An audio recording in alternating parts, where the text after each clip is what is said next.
Well, my friend, I'm sitting down to plan for the day. I know I've got some cleaning I need to do, and I had an idea for a video to make for you guys to talk about how we can make our homemaking something that can glorify God and act sort of as worship in our lives. And so I have some thoughts to share with you on that. But first I want to plan my day, and I wanted to make sure you guys knew that the 2026 Tidbits Day Planners are out, and I actually only have like 50 or so left. And so if you're interested in checking out the Tidbits Day Planner, please do so now. I will link where you can get them down in the description, or just go to tidbitsandco.com. That's where you can find my products that I make and sell. This is a planner that I have designed the layout perfectly for any stage of life. It works great because there's empty heading spaces that you can customize for whatever you need. It has yearly, monthly, weekly, daily, and hourly planning capabilities all in one beautiful hardbound book. It lays flat, and it's basically my right hand. So if you love a good planner, definitely check it out. And I think you'll love it. It's really quite the support for me as the keeper of my home. But I've been making these for, it's 5 years now, 6 years with the 2026. And people love them and say they work great. So it is such a labor of love for me, and I'm so happy to release them this year, even if I only printed a few of them. We're going to be doing quite a bit in this video together. I'm going to show you how I make my freshly milled whole grain bagels. I have some lavender to harvest and clip, so I'm excited to share with you that. And then I have a lot of cleaning and cooking to do, so I thought I'd take you along as I share some of these thoughts that I've been having around making our homemaking an act of worship. So I put these thoughts down on paper, and I'm excited to read them to you. If anything, I just hope it inspires you today as you go about your own homemaking. Before I do all this cleaning, I'm making up a new batch of my Force of Nature. I love this cleaning solution. It just uses vinegar and salt and some chemistry magic to make this disinfectant spray that cleans really good. If you've never heard of Force of Nature, I'll link a video I did about them previously. But this is an incredible, healthy, non-toxic cleaning solution that you can make fresh every time you clean, and it makes your house smell so good. So definitely check the link in my description, and I'll share where you can get the Force of Nature and a coupon code.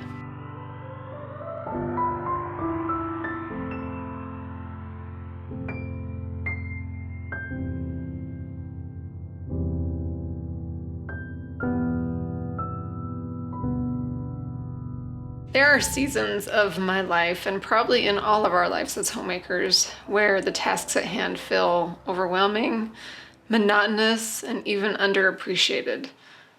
We feel like everything we do is undone, unseen, and unimportant. The loud voices of the world may cause us to think our attention should be elsewhere, our time and efforts are better spent outside of the home, and our worth should be measured by our fame and fortune. Friend, if any of these thoughts are familiar to you, please know you are not alone. I am not free from these imposing feelings and have prayed them away more times than I can count, and yet they keep coming back, sneaking into my heart if I am unattentive to my divine purpose in life. I am here today to share with you one of my favorite homemaking hacks, if you will, to thwart off these thoughts and feelings from the adversary. It occurred to me that it was in times of worshiping the Lord that I could with clarity sense the incredible gift and importance of my work at home. Whether I was worshiping in church and being strengthened by fellow believers, worshiping in the temple where my thoughts could be still and clear, or diving into scripture where I could hear the voice of the Lord, these are the times when I feel appreciated, seen, and important. I could see that in the daily grind of never-ending dishes, laundry, cleaning, cooking, parenting, schooling, you name it, these are all eternally important and impactful in my life and in the lives of my family members. It is in these moments, not in spite of these moments, that the Lord is shaping me and using me to serve his children. For he said, "Verily I say unto you, inasmuch as ye have done it unto one of the least of these, my brethren, ye have done it unto me." And so this leads me to my life-changing homemaking hack. If worshiping the Lord helped me see the eternal purpose of my daily work, then perhaps my daily work could be an act of worship. And what would happen if we viewed our daily tasks as acts of worship? Would this change how we think about our role as keepers of the home?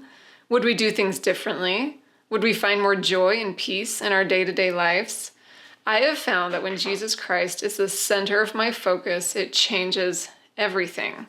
We can choose to get bogged down by the responsibilities on our shoulders, or we can focus on Christ and pray to Him to help us carry the load. Very recently, Russell M. Nelson, president of the Church of Jesus Christ of Latter-day Saints, passed away at age 101. I love this man and all that he has taught me. But in thinking about making my homemaking an act of worshiping Christ, this particular quote from him stood out in my mind.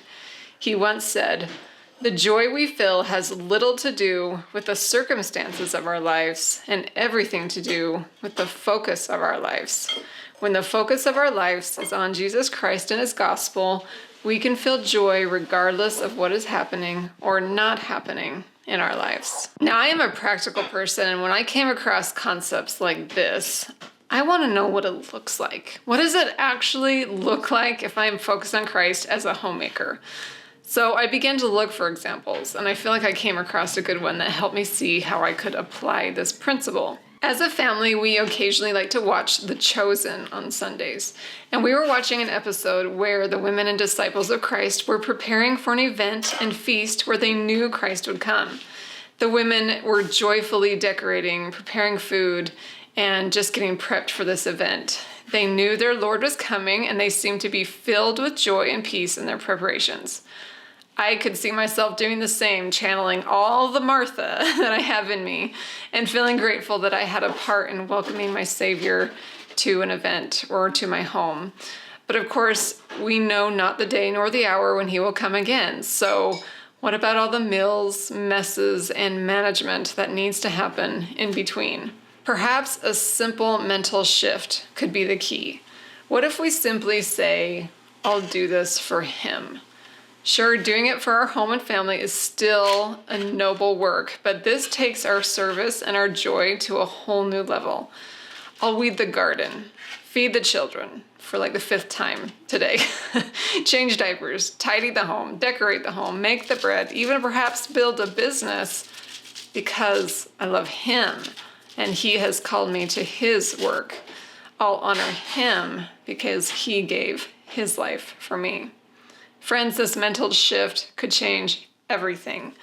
When I was watching that episode from The Chosen and seeing the streamers put up, the flowers picked, the best ingredients being sourced, it actually relieved me of something I've let weigh me down for far too long. There have been times that I have thought that my love of decorating and beautifying my home might be frivolous and sometimes irresponsible. But I can see now that if my focus is on Christ, and doing this work for Him, it can become an act of worship. Now, we know every virtue can become a vice, so I'm not saying we should use this to justify any kind of overindulgence. However, I can see that if my focus is right, He has actually given me this spiritual gift and desire to create beauty. One only needs to spend time outside in nature to know our God is a God of beauty, and that seed of truth is inside each of us. So for me personally, I'm trying to focus on using this gift as He would like me to.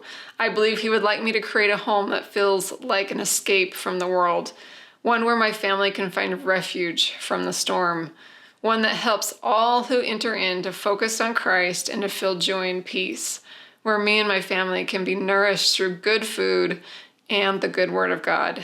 When this becomes my desire to be seen by the world is diminished, and I am set free. I am free to recognize and be grateful for His blessings in my life.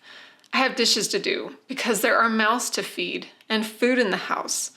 I am tripping over shoes because we have the means to buy them. There are weeds to pull because there is life in the dirt. I have errands to run because I have the energy to do them. There are people to serve because I am an instrument in His hands. And when I'm able to think this way, my life and role become a blessing from God that I want to do to the best of my ability in order to glorify Him. I invite you to ponder what it would look like for you if you made your homemaking an act of worship. What could you do each day to keep this focus? Could it mean starting and ending your day with prayer? Perhaps you could journal thoughts of gratitude. Perhaps you could come up with a saying or a mantra to remind yourself for when those times that you feel overwhelmed or you're losing your focus. Something like, I am doing this for Him. Let us know in the comments below if you have any ideas for us, or maybe you found something that works good for you. I would love to hear. If you're someone who needs a little assistance with trying to feel grateful every day, I have a local friend who's actually made this beautiful gratitude journal. This is all original artwork from her husband. Her husband and her designed this together. And it puts these like simple gratitude prompts every day for you to journal with just beautiful artwork. So this is a great gift for a Christian friend or some way to help you with your work of keeping your focus every day. So I will link this beautiful product down below. I thought it was so sweet that she would bring it over to me, and I could not wait to share it with you guys.